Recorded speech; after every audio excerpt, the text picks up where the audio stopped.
Joining us now, NBC's Jacob Soboroff reporting from Atlanta. Mark McKinnon is former advisor to George W. Bush and John McCain and co-host of The Circus. Mark, the CEO of the Institute of Peace said he'd been in talks with D.C. police ever since the president signed an executive order targeting the nonprofit. Take a listen. We have been talking to them for many weeks now, and in anticipation of just this possibility, and also to remind them that we are a private, nonprofit corporation in the District of Columbia, and therefore not a federal agency, and therefore the federal government has no entitlement to come in and take over our building. What does this latest move tell us about DOJ, Mark? Well, it just reaffirms what's going on, which is that they're using an axe and not a scalpel.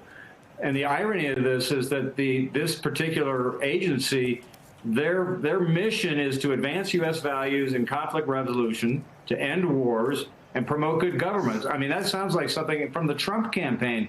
So this is not just some rogue agency that's giving away money to a bunch of peaceniks around the world. These are people involved in really supporting the sort of values and ideas that are being promoted by the Trump administration.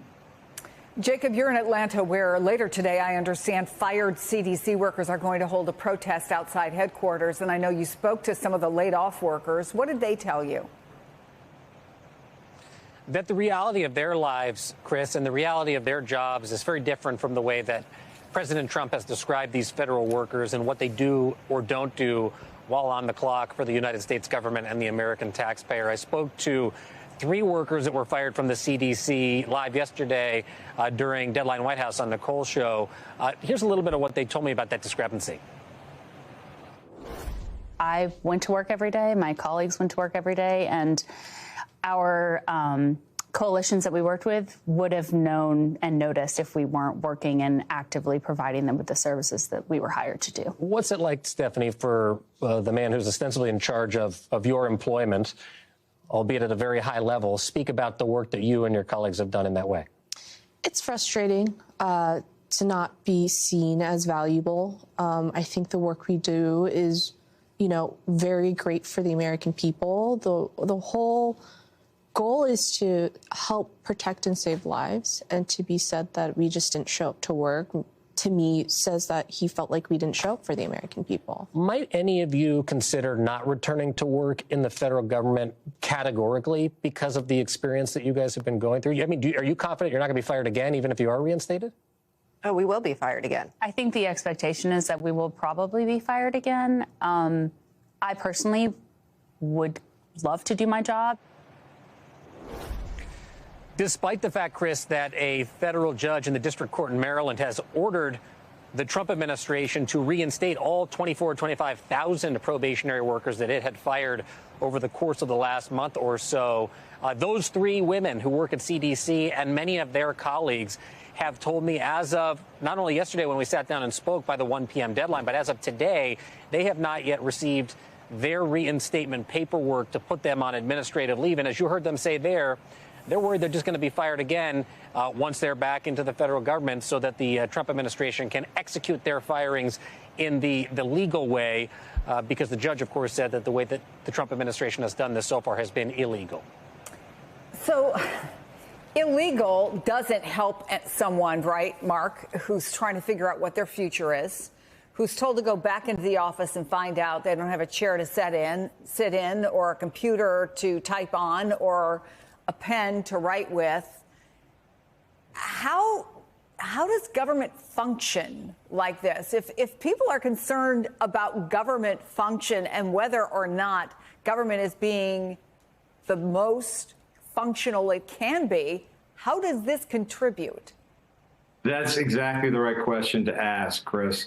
Because, I've been in Republican campaigns for years with Bush and McCain, and just over the years, a big mantra has been this sort of anti-government push. I mean, these days it's more sort of, whether or not you're for government or against government, and Republicans across the border against government. Well, now they've caught the car, they're in charge.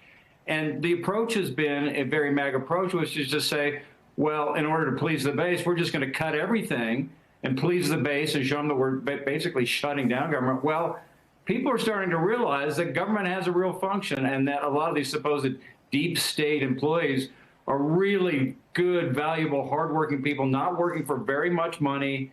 And I mean, just as an example, I mean, think about all the people getting cut in the park services. I mean, these are just really decent people. And if you've ever been to the national parks, you know it's not like a whole bunch of extra people out there. They're barely able to handle what they're doing. And if you try to go to a national park right now, it's a mess. And so, I mean, those are just the basic kind of things. It's basic services, really good people doing good work. And now a lot of Americans are beginning to figure out that, oh, yeah, government actually does some good stuff.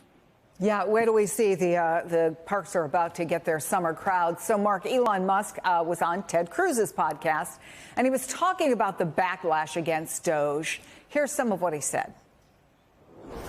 They hate me because Doge is being effective, and Doge is getting rid of a lot of waste and fraud that people on the left were taking advantage of. That's what it comes down to. And the single biggest thing that they're worried about is that Doge is going to turn off fraudulent payments of entitlements.